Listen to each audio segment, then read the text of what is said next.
I want to talk about this Vladimir Tarasenko moment because we've got a shout out to the Ottawa Fire Department. They hooked us up with the helmets. They've been on the show. Nick DeFazio, great friend of the show, the communications expert there. We obviously love what all the first responders do. And what the Senators do, it was similar in the locker room to first responders. It's never about you. It's about who you can help. Well, Vladimir Tarasenko was given the helmet from Zach McEwen. Makes sense. He scored the game-winning goal, and he had a goal taken away from him. By the way, the look, and we talk about on the postcast, we show the video on YouTube or the clip, Timmy being told from our friend John Abbott that he scored, all-time memeable moment there. Yeah. But Vladimir Tarasenko gets the helmet, and Pillsy, take it from there. I mean, he wastes no time in just being like, hey, got to give it to Shane Pinto here. And that's a leadership type move because he easily could have just been like, hey, thanks. Let's keep it rolling. Classic. Okay. But that's why I like the helmet ceremony, Ross, because ceremony. Yeah. Let's call it a ceremony, helmet ceremony, because, it shows the emotional connection between the guys in the locker room, right? Like and that's what I always say. I feel like I've got a fine tuned for figuring out who gets the helmet, Ross. In the chat of the postcast, people are always like, "Oh, whoever scored the game winner," which I mean, they would have been right. Tarasenko did get it, but I would have been right on Shane Pinto getting that helmet. It always goes to whoever. Where were you on Thursday when Zach McEwen got it? Against the Habs. No, you weren't. You said on Friday show did I say was going to have it? Timmy was going to. No, Timmy had it. You said Timmy was going to give it to Brady, who had two or who had. Yeah. Okay. Hey, that one I will admit was a wild card. But even you, Ross, I think every single person was like, "What?" Timmy got Zach McEwen going. By the way, sneaky skill on Zach McEwen. Oh, dude, that shot, I jumped out of my chair when I saw that goal. I was jumping and clapping. It was incredible. So Zach McEwen, let's bump him up to the first line and have Brady play fourth line fighter minutes maybe. Sorry, back to the ceremony. Yeah, I want to get back to Tarasenko. Him just being like right away, like, you know who needs this and you know who this is a big moment for? Pinner. Pinner gets this. And look, I've been flip-flopping about Tarasenko. Like, obviously, when he started, you're like, okay, he's a hired gun. We'll see how the season goes. It's a 1-year deal, because there was reports that Tarasenko had turned down a longer-term deal. And I believe, Ross, correct me if I'm wrong, but wasn't it a higher AAV as well? Yeah, I think it was like a 5x6. I could be wrong. Yeah, and then he comes back and he signs a 1-year deal. And you know what? That's not the worst thing. I don't mind that. See if this is the right fit for you, especially as a veteran guy.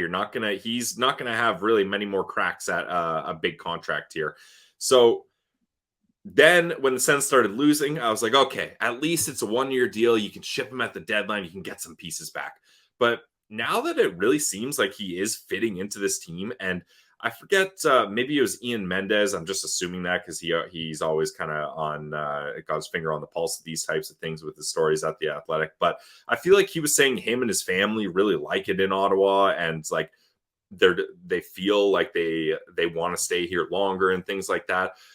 I'm super down to re-sign Vladimir Tarasenko. I feel like he fits into this team well, and if they can figure out a contract that works, this is a good guy to have on your team. And I think he's found a spot for him. And I think the Senators need a player like him. You talk about Steve Stais looking to go acquire a veteran forward.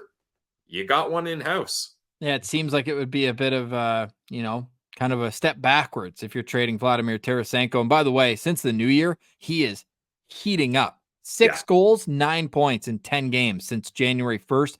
+7. Now he's shooting 27%. I will note that, but he's also got 2 of those 6 goals are game winners, Pilsy. So yeah. I'm with you. And you see the way he's respected in the locker room. I just think, look, if you're going to get an offer you can't refuse, you can't refuse it. But he could, because he's actually got a no move clause, I believe a 10 team, if I'm not mistaken. So he does have a bit of control in this situation as well. Now, I'm sure he wants to win a cup. There's no doubt in my mind that that's on his list of things to do. Again, I know he's got one, but yeah, he's got a full no trade clause. So he's got a say in all this as well. Yeah, I mean, yeah, it's a full no trade clause. I imagine that was a big part of him signing, was getting that no trade clause, so that's good. But What's the like? Would you go? I wouldn't go more than 2 years, and even that, I'm like almost hesitating to say. he's He's 32. 32. You're not gonna you have to give him 2 or more years I for know that's sure. a He's thing. not gonna just re-up a 1-year deal. And Yeah, sorry, let me ask you this, because okay. it's a tough conversation, and one that I think we could unpack in an entire episode. What's an offer you can't refuse? If you're Vladimir Tarasenko? No, if you're Ottawa and you're thinking about, or if a team is Oh, for calling and trade. you're like, hey, this is a good spot, I think he'd want to go there. What's an offer? Like, is a first round pick enough? A late first? I right away, Ross, I wanted to say no, but then in the back of my mind, being like the Sens are going to have to give up a first rounder soon. It's not the worst thing, and you're going to want those boosted entry level contracts, hopefully.